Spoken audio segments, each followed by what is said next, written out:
Hey, what's up? Welcome back dito sa ating channel dito sa Mox TV. Alright, so tayo nagbabalik ulit mga kababayan at ngayon ay pag-uusapan natin ang mga balitang ating nakalap. Okay, so eto na nga mga kababayan at ang China po ay siguradong magagalit po dito, no? At pagbebenta po ng Amerika ng F-16 fighter jets. Mga kababayan, di umano ay bahagi ng ironclad commitment ng Amerika sa Pilipinas. Yan ang ating alamin at pag-uusapan. At syempre, China binalaan ang Pilipinas na huwag makialam sa nangyayaring tensyon sa Taiwan, mga kababayan. Ano kaya rin iniisip na ito ng China, mga kababayan? No? Sasali tayo sa gera, ganun.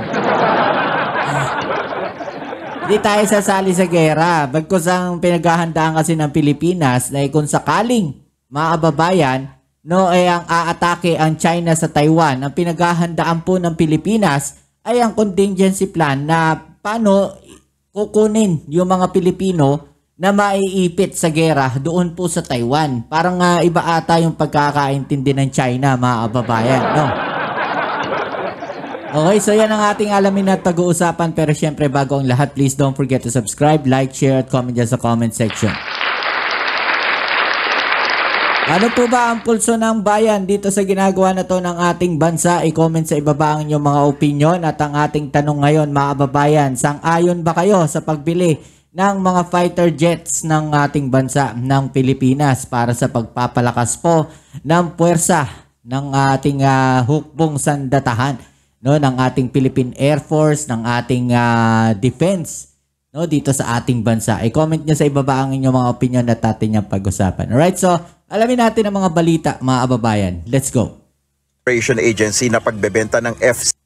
The announcement yesterday by the U.S. Defense Cooperation Agency of the proposed sale of the F-16 fighter jets in the Philippines, we understand, is part of the commitment of the Trump administration, what has been reaffirmed by the visit of U.S. Defense Secretary Hegseth as an ironclad commitment to the defense of the Philippines. Yon, no? Yung pong pagbebenta po ng F-16 fighter jets ay bahagi po, no, ng ironclad commitment ng Amerika sa Pilipinas, mga kababayan. Okay, so wala po itong kinalaman doon po sa gera sa Taiwan. Okay? Wala po yung kinalaman doon. Itong China kasi, mga kababayan, napapraning po yan. No? Napaparanoid sila. Aning-aning. Pagka ang Pilipinas at yung mga kaalyadong bansa po ng Amerika ay nag-upgrade ng kanilang mga armas, mga kababayan, at mga pandepensa po nila, pagpapatrolya, like sa atin, no, sa Pilipinas na lang, no, huwag na tayong lumayo. Pagka bibili tayo ng mga barko natin, ng mga patrolya dyan sa West Philippine Sea, ay wala palang West Philippine Sea.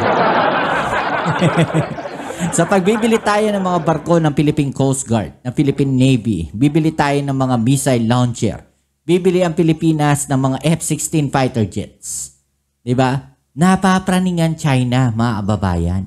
Kasi ayaw nilang lumalakas ang Pilipinas. Gusto nila, nandito lang tayo. Oh, hindi ayaw nila. Huwag kayong bibili ng mga armas na yan. Kasi pag bumili kayo, lalakas kayo. Hindi na namin kayong mabubuli. No, yan ang katwiran ng China. No, kaya pagka nagpapalakas tayo, sisisihin nila tayo.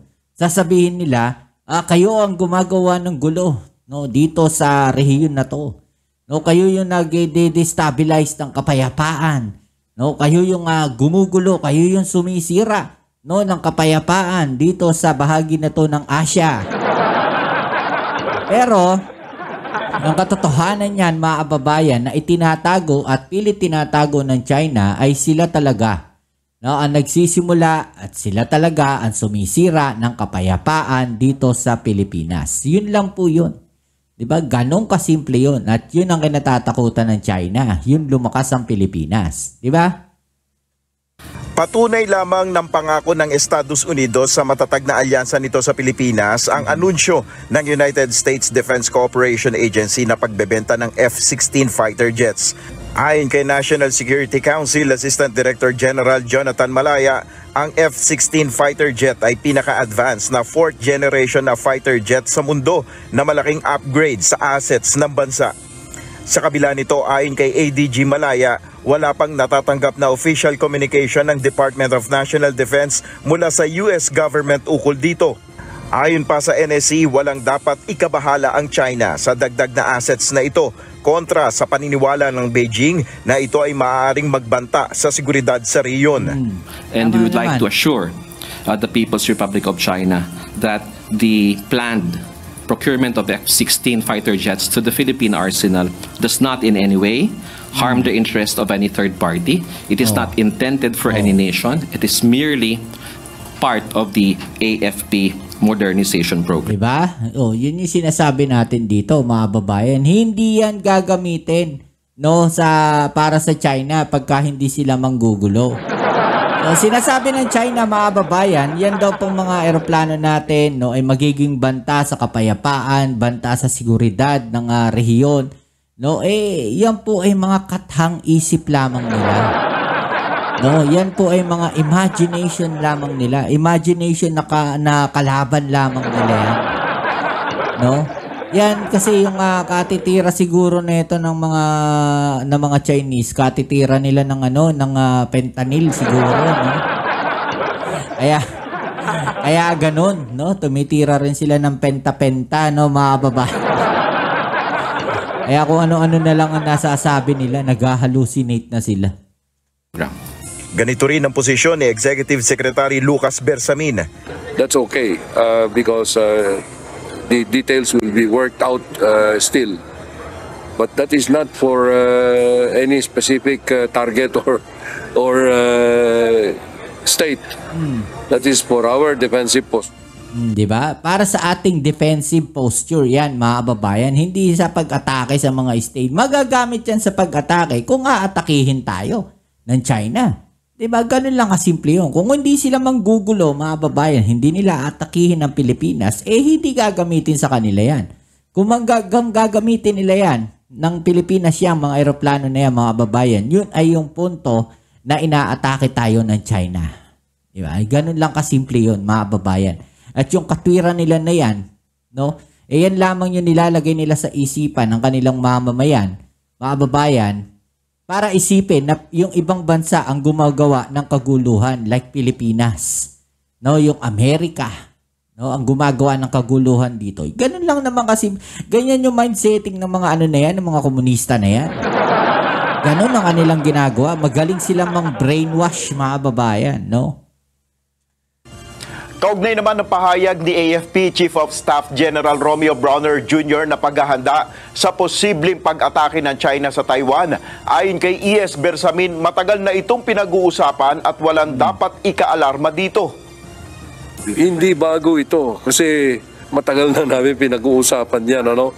Because of the great possibility of the mainland China crossing the channel between it and Taiwan to recover Taiwan. No? This is just part of the preparedness that we as a country should be put into. Yung context nung kay General Brawner making that statement is there should not be any alarm on the part of the Filipinos who look or see that interview. Handa rin anya ang pamahalaan sakaling kailangang magsagawa ng evacuation sa Taiwan. Yeah, we have every asset that is needed for that. Maybe for large evacuations, we need the confluence of air and water assets. Yung barko, tsaka yung mga eroplano, kung pwede. Iginiit rin ni ES Bersamin na hindi naman sasabak ang Pilipinas sa giyera. Wala naman tayo. We are not going to war. Yeah. Unless they involve us. Yun yung sinasabi natin. Nel Maribuhok. Diba? Yun yung sinasabi natin, mga babayan. Diba? We're not going into war. Naman tayo, we are not going to war. Unless they involve us. Diba? Hindi tayo pupunta sa gera o hindi tayo sasali sa gera, mga babayan, no, sa pagbili natin itong mga armas na yon. Mga armas na to, mga eroplano, barko, diba? Hindi naman tayo pupunta sa gera. Diba? Ang pinaghahandaan lang natin yung depensa natin. No, mapupunta tayo sa gera once tayo po ay inatake ng China. Diba? Ganun lang kasimple yun. Pero kung wala naman silang gagawin sa atin, diba? Bakit tayo makikipaggera sa kanila? Alam naman natin na kulang tayo sa kagamitan. At saka anong dahilan natin para gerahin natin sila? Diba? Matagal na nga yan kung tutuusin. Matagal na tayong dapat binanata natin yung mga barko ng China dyan sa West Philippine Sea. Diba? Pero anong ginagawa ng bansa natin? Diba? Hinahayaan lang natin. No? Pinababayaan lang natin sila. Unless may masasaktan talaga sa mga tao natin. Diba? Yung mga barko ng China na dumadaan sa ating bansa, na pumapasok sa territorial waters natin. Yung mga barko nila na pumapasok sa loob mismo ng bansa ng Pilipinas. No, yun nandiyan mismo sa loob natin. Imagine ninyo yung nakaraan. Diba? Dumaan, pumasok sa Palawan hanggang doon sa Visayas na sila. Oh. Diba? Wala tayong ginawa. Niradyohan natin, hindi sila sumasagot. Oh. Pinababayaan lang natin. Innocent passage lang. Yun lang ang iniisip natin sa kanila. Pero anong ginagawa ng Pilipinas? Wala.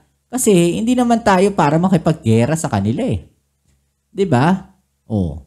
Yun lang yun. Okay, so yan. Ano masasabi ninyo sa mga balita na to? I-comment sa ibaba ang inyong mga opinion at atin yung pag-usapan. Alright?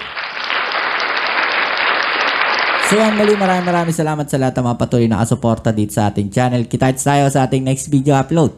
Ito muli ang yung Kuya Mobs. It's the Mobs TV. Peace. I'm out.